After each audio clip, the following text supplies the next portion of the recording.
Hi dears, welcome to Next Level School. আজি বহুতে important এটা টপিকৰ ওপৰত আলোচনা কৰিম।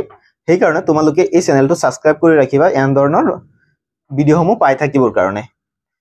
আজিৰ দিনত বা এতিয়াৰ আটাইতকৈ চৰ্চিত বিষয়টো হৈছে মেট্ৰিকৰ ৰিজাল্ট। সকলোৰে এটাই প্ৰশ্ন, মেট্ৰিকৰ ৰিজাল্টটো কেতিয়া দিব? ঠিক আছে, যেহেতু তোমালোকৰ কোনো অফিচিয়েল নোটিফিকেশন আহা নাই বা মুখ্যমন্ত্ৰী ডাঙৰীয়া বা শিক্ষামন্ত্ৰী ডাঙৰীয়া কোনো ধৰণৰ কথা নিৰ্দিষ্টকে কোৱা নাই মুক তাৰিখে ৰিজাল্টটো দিম বা কেতিয়া ৰিজাল্টটো দিব কোনো নিৰ্দিষ্ট কোৱা নাই। গতিকে এই ক্ষেত্ৰত আমি কনফাৰ্ম ক'ব নোৱাৰো ৰিজাল্টটো কেতিয়া হ'ব। এতিয়া কথাটো হ'ল বিভিন্ন ওয়েবসাইট সমূহত বা ইউটিউব বা ফেসবুকত বিভিন্ন কথা বতৰা বা কোনোবাই কিবা কিবি ভিডিঅ' বনাই আছে, মেট্ৰিকৰ ৰিজাল্ট কালি দি দিব, ইটো হিটো বহুত কিবা কিবি দি আছে, কিন্তু অফিচৰ ফালৰ পৰা কোনো ধৰণৰ তেনেকুৱা নোটিফিকেশন আহা নাই। তথাপিও মই এটা নোটিফিকেশন তোমালোকক দেখুৱাই দিম, স্ক্ৰিনত চাই লোৱা তোমালোকে। ইয়াত লিখিছে Assam board SSLC 10th result 2024 will be declared on 20th April 2024. এই নোটিফিকেশনটো যদি সঁচা হয় তেতিয়া হলে অহাকালি তোমালোকে ৰিজাল্টটো পাই যাবা। অন্যথা তোমালোকে ৰিজাল্টটো 21 তাৰিখেও পাব পাৰা বা অতি কম সময়ৰ ভিতৰতে ৰিজাল্টটো পাই যাবা। হেতুলৈ তোমালোকে টেনশন কৰিব নালাগে, যেহেতু তোমালোকে পৰীক্ষা দিছা তোমালোকক ৰিজাল্টটো দিবই, গতিকে টেনশন ল'ব নালাগে।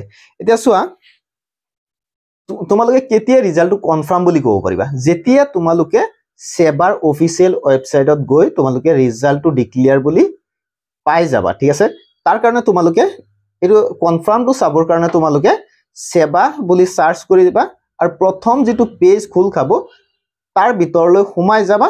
তাৰ পিছতে তোমালোকে ৰিজাল্ট বুলি এটা অপশন পাই যাবা, ৰিজাল্ট ডিক্লেয়াৰ বুলি এটা অপশন পাই যাবা বা ইমান তাৰিখে ডিক্লেয়াৰছন বুলি এটা অপশন পাবা।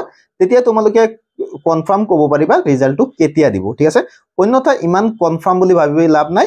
কাইলে ৰিজাল্ট দিয়াটো মুখ্যমন্ত্ৰী ডাঙৰীয়াৰ কথা মতে 100% শিওৰ নহলেও 99% সম্ভাৱনা আছে ৰিজাল্টটো দিয়াৰ।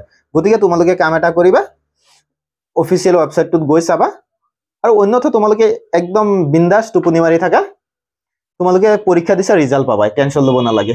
ঠিক আছে, কাইলে ৰিজাল্ট দিয়াটো ইমান সম্ভাৱনা নাই।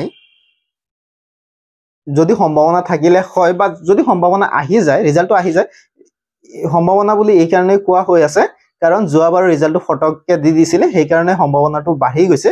কিন্তু মুখ্যমন্ত্ৰী ডাঙৰীয়া যি কয় তাকে কৰে, গতিকে ৰিজাল্টটো দি দিব পাৰে। গতিকে টেনশন নলবা, ৰিজাল্ট পাবাই, অসুবিধা নাই, টেনশন নাই।